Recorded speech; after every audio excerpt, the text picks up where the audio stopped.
Hey there, so I'm trying a new setup. I'm actually outside. This is E. This is Erica with a K. And you're in the E Zone experience and got a new look. But I'm gonna back up off of this camera. This is my real backyard. But I'm gonna back up off this camera because just trying to see if I can get a good, I don't know, we'll play with it. But anyway, short video, maybe not so short, but anyway, if you are here, that means we're vibing on the same frequency, that you're supposed to be here, that we have some discussion points, like something I will say will stimulate some conversation, some thoughts in your mind, and you will comment and let me know if you agree with what I'm saying or answer some of the questions I have about life, dating, men, because the men are from Mars. But anyway, so stay tuned, like, subscribe, share, and comment, because I need your feedback. And some of what I'm talking about today will be something that I've gotten from either feedback in my comments or some of my friends who watch my videos who don't comment. They don't even like them. They won't even like them. Be friends for you. But they've thrown me some topics, or they've taken something I've said and maybe flipped it on its head and tried to present a different perspective.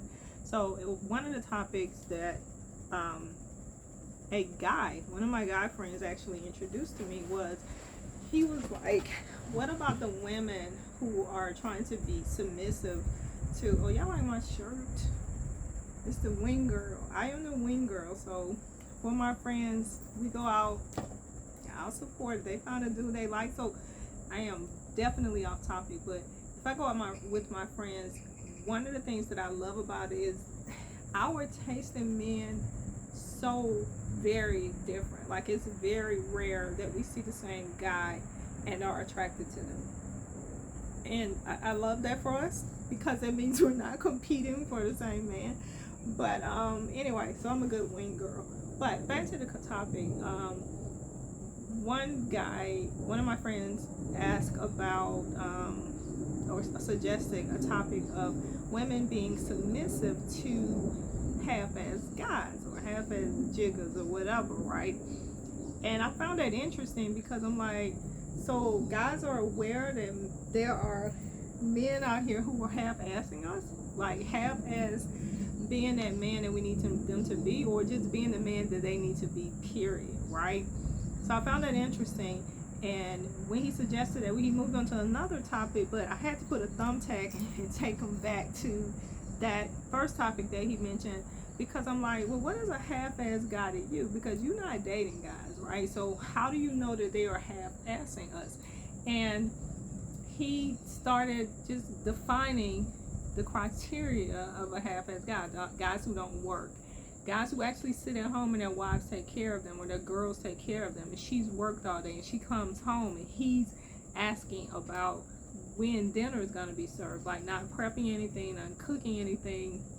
Like, what the fuck is he doing all day at home with his grown ass, and then asking me what the fuck I'm cooking? Like, I get it, because I remember I even did a video about being softer, because that was the trend, what, maybe 6 months ago, about women who I want to be submissive, I want to be soft and this and that, because we probably have grown really harsh with our approach to men, and our tolerance level is probably, mine is getting better. It had dropped to 0. Like, I had 0 tolerance for bullshit.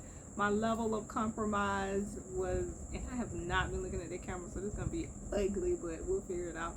But my tolerance level was 0.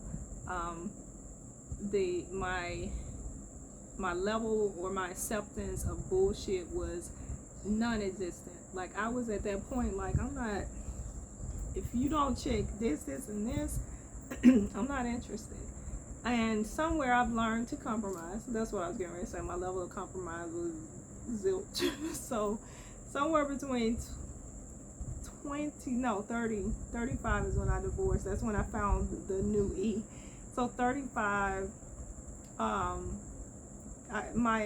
it diminished. So 35, maybe 45, it diminished to the point of I wasn't willing to compromise. 35 to 40 maybe. That was that period of I wasn't willing to compromise.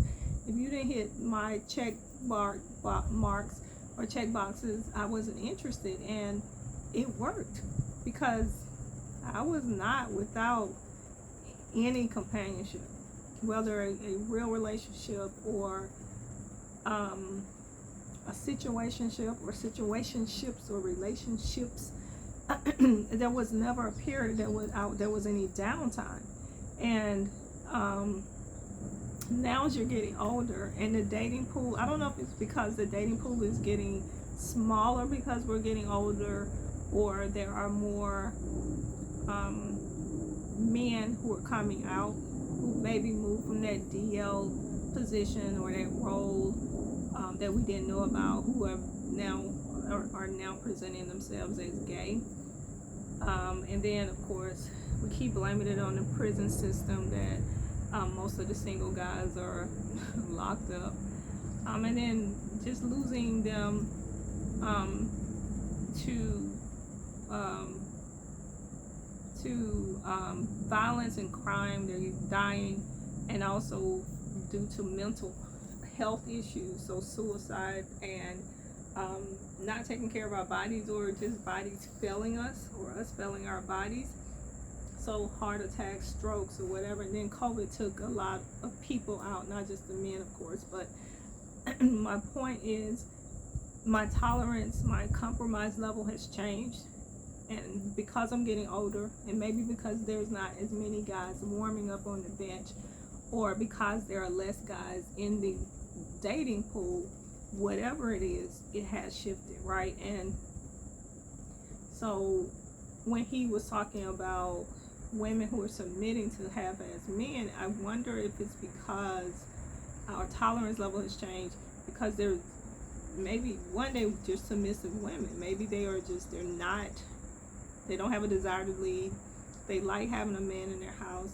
They like catering to men. Everybody is different. Their personality is different. Their needs are different. Maybe he got a gold dick, or he's taking care of her in that bedroom, or in some level of her life that equates to her doing what we consider the most, or being submissive, and she thinks whatever he's providing to her is equal to what she's doing for him. Like they are meeting each other. They're on the same frequency that it may look odd to us, right? Because we're on the outside looking in, and we can, oh, that looks crazy. Why is she doing that? They could be the happiest couple in the world. Everybody's needs are different. Thankfully, our personalities are different, because otherwise we'd be dating ourselves, we'd be dating the same people and other partners. It'd be a real mess. I mean, we have messes now because we do have infidelity and adultery going on.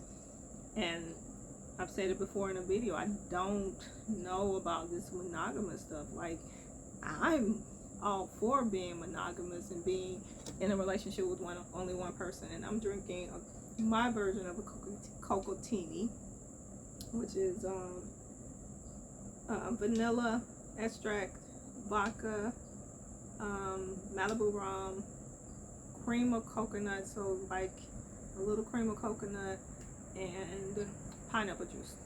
I don't know, it's like maybe a pina colada on the rocks with vodka added to the rum. Who fucking knows? I don't know, but that's what I'm doing. So salud. But either way, we're designed different. What we need is different. So women submitting to that half-assing man, submitting is hard for me anyway. For me, my version of submitting is a guy telling me he's gonna do something, and me trusting that he's going to do it, and me not following up, and me feeling comfortable and confident that he's going to do it without me nagging and checking behind him. That's submissive for me right now. And I think Latoya Luckett, I think I've been following her on here. I think it was her that mentioned something about not ever really having a man do for us, and she's been so independent that she didn't know what that was, and I think that's it. I recently met a guy or two who has showed up in a different manner that has allowed me to kind of pull back a little bit and maybe just fill out that submissive role. And again, my version is just pulling back a little bit if they say they're going to do it, or asking for help, or they realize there's an area that I need done in my home, or if I'm exasperated about something, that a task that I need to do or I want done in my home, and they take it on. Or just listening, being aware, and they're jumping in and taking care of something before I can even consider how to manage that process. So that, not really submissive, but that's me trying. That's an effort, right? I'm finding those guys, I'm bringing them into my frequency, or I'm drawing them to me, or I'm manifesting them. And that's a great segue into the next one, is that, do we have a type? Like, do you have a type of guy or girl that you like? Like, are you always looking for a type? Like, I met one of the guys I've actually just been talking about. When I first met him, he was like, well, I don't like short women. Like, I like tall women. And I'm like, I can't do. I'm 5'2". Can't do anything about 5'2"3/4, and I don't know if I still have that 3/4 thing going on. But if you like tall girls, women, you have no business playing in this playground. This is the fun size playground, right? 2 years later, he's still here, so maybe he doesn't have a type. In my mind, I like tall guys. I like darker skinned guys. I'm attracted to that. I'm attracted to slim guys. I don't like big, buff, muscle guys. That's just not something that's going to catch my eye. And sometimes I wonder, even though those are physical attributes, I still find myself end up dating the same type of guy. Even though they may not look the same physically, somewhere emotionally, mentally, or how we interact tends to be the same. Like, I can see certain attributes or behaviors in one guy from another guy. Like somebody I might have dated in my past, I was like, dang, he kind of acts like XYZ. And I don't know if that's me, right? Am I manifesting? Am I calling them into my life? But again, I do believe in frequency, so we have to be vibing right here. So he has to be here and I have to be here. So, and am I vibing somewhere where I shouldn't be? Am I not in the right plane, or in the right level for? Because in my mind, I'm thinking I'm dating this kind of guy, and I always end up attracting this kind of guy. And I just wonder, who's off? Am I off? Am I sending out the wrong frequency, or am I hovering at a level that is not where I'm supposed to be? Like, maybe I'm supposed to be up here, or maybe I'm supposed to be over there, and like I'm just off. And then I'm gonna contradict myself, because I also believe that I am where I'm supposed to be at the time that I'm supposed to be there. So moment. I think it was Oprah used to say this was an aha moment. So think about that. Let me know what you think. Do you? And then I'm not so. I shouldn't say that. No, I'm not gonna say that. I'll table it. And then the final thing was where we're expecting guys not to be in touch with their not being vulnerable. Like, it used to be guys that I talked about this before. They used to be very emotional or whatever. You know what? I'm not gonna go there. And I know this is weird, but that doesn't feel like a good topic. So I'm gonna end this video here. And like, subscribe, share, comment. Please comment. Let me know what you think. I'm still playing with this hair. I'm going to color it. Maybe. or no, I'll come. I'm gonna wear hair. I'll keep doing this. This is a little quick weave. I'm going to curl it. So maybe some wands or something like that. I'm gonna play with it for a couple of weeks, so that my hair will grow, and I won't be tempted to cut it back down to shave it off, because I do want to grow it out and eventually get some braids, especially now that it's getting ready to get cold. I want to be able to get some braids, throw a scully on, and keep it moving. But anyway, this is Erica with the K. You are in the E-Zone experience. Thanks for watching. Again, like, subscribe, and comment. Give me your feedback. Let me know if I'm on some bullshit. Let me know if I'm boring you. Let me know if there are topics that you want to talk about. If there are some other channels that you want to recommend, because I'm always on the hunt. Right now, I'm on a hunt for relocating to South America. So, if you got some tips on that, send that over too. Anyway, until next time. Thanks for watching.